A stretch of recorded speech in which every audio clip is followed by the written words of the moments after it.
नमस्कार दोस्तों, आपका स्वागत है अपने YouTube चैनल फैक्टर न्यूज़ 24/7 पर। आशा करते हैं आप लोग सब अच्छे होंगे। तो दोस्तों, लाखों केंद्र कर्मचारियों के लिए दिवाली का तोहफा दिया है सरकार ने। कल कैबिनेट मीटिंग में PLB बोनस को कैबिनेट की मंजूरी मिल चुकी है और DADR पर क्या है खबर, तो दोस्तों जानेंगे इस वीडियो के माध्यम से। तो चलते हैं दोस्तों इस वीडियो पे और समझते हैं। रेलवे कर्मचारियों को केंद्रीय कैबिनेट ने दी बड़ी सौगात, दिवाली बोनस पर लगाई मोहर। सुनिए क्या कहा है केंद्रीय मंत्री जी ने। दोस्तों, 3 अक्टूबर 2024 को केंद्रीय कैबिनेट की बैठक हुई और इस बैठक में रेलवे कर्मचारियों को 78 दिन के वेतन के बराबर प्रोडक्टिविटी लिंक्ड बोनस दिए जाने को मंजूरी दे दी गई। केंद्र सरकार के इस फैसले के बाद अब रेलवे कर्मचारियों को पिछले साल की तरह ही 78 दिनों के वेतन के बराबर 17,951 रुपये का बोनस दिया जाएगा। त्योहारों के सीजन में रेलवे कर्मचारियों को दी गई ये बड़ी सौगात। इसके बारे में केंद्रीय मंत्री जी के द्वारा क्या कहा गया है वो भी आप यहाँ पर सुन सकते हैं। सुनने से पहले आप सभी से हमारी रिक्वेस्ट है कि वीडियो को अधिक से अधिक लाइक करें, शेयर करें आपके दोस्तों के साथ। और रेलवे कर्मचारियों के लिए ये बड़ा कदम सरकार के द्वारा दुर्गा पूजा से पहले उठाया गया और इसका भुगतान भी जल्द ही रेलवे कर्मचारियों को कर दिया जाएगा। भारत सरकार के एम्प्लॉयज़ के वेलफेयर के लिए बड़े फैसले इन 100 दिनों में लिए गए। उसमें बहुत बड़ा एक फैसला था UPS का। वैसे ही आज 2 बड़े फैसले लिए गए।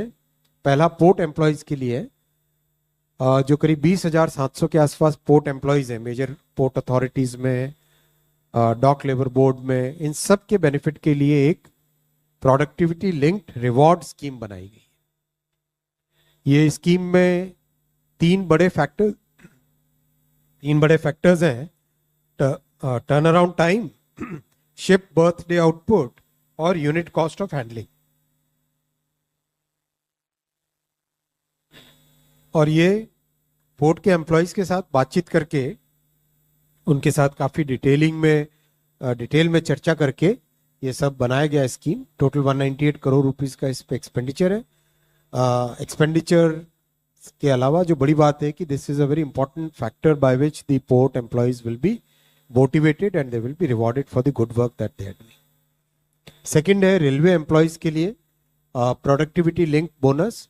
2029 करोड़ रुपए का प्रोडक्टिविटी लिंक बोनस आज माननीय प्रधानमंत्री जी की अध्यक्षता में कैबिनेट में अप्रूव हुआ है। और ये रेलवे ने जो बहुत अच्छी परफॉर्मेंस की है उसके कारण ये संभव हो पाया है। इससे 11,72,240 एम्प्लॉयज को बेनिफिट होगा। रेलवे में आज अगर एम्प्लॉयज की हम संख्या देखें तो कुल मिला के 13,14,992 13,14,992 एम्प्लॉयज हैं एज ऑन 31/3/2024, 31 मार्च 24 का ये नंबर है। और इसमें करीब 1,19,952 तो लास्ट फाइनेंशियल ईयर में ही ज्वाइन किए। और वो अगर आपको ध्यान होगा करीब 1,54,000 के आसपास टोटल रिक्रूटमेंट किया गया था पिछले 2-2.5 वर्षों में। उसमें 2 करोड़ से ज़्यादा एप्लीकेशंस थी और बिना कोई हैसल, बिना कोई पेपर लीक, बिना कोई इधर कोई कंप्लेंट के बहुत ही स्मूथ तरीके से ये मैसिव एग्ज़ाम कई सारे शहरों में 500 से ज़्यादा शहरों में करीब 30 दिन तक एग्ज़ाम चला था। 15 लैंग्वेजेस में कई सारी शिफ्टों में एग्ज़ाम हुआ था, उसके कारण ये ज्वाइन किए थे।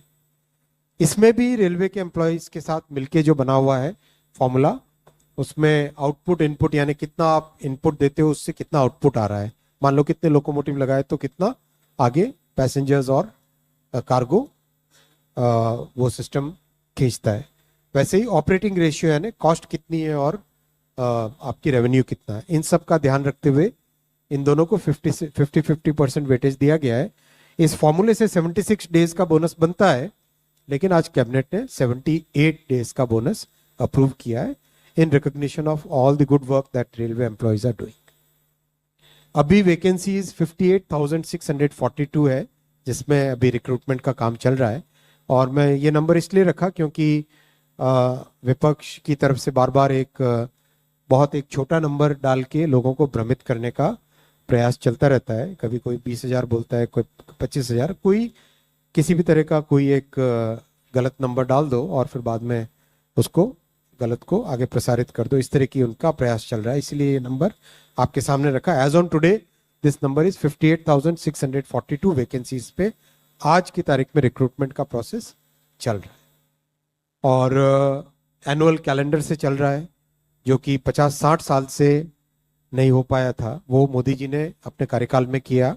रेलवे के लिए एनुअल कैलेंडर बनाया, जिसमें जनवरी से मार्च के क्वार्टर में एक प्रकार का एक कैटेगरी का रिक्रूटमेंट, अप्रैल से जून के क्वार्टर में दूसरा, जुलाई से अक्टूबर में, जुलाई से सितंबर के क्वार्टर में तीसरा, और अक्टूबर से दिसंबर के क्वार्टर में चौथे कैटेगरी का रिक्रूटमेंट प्रोसेस चालू।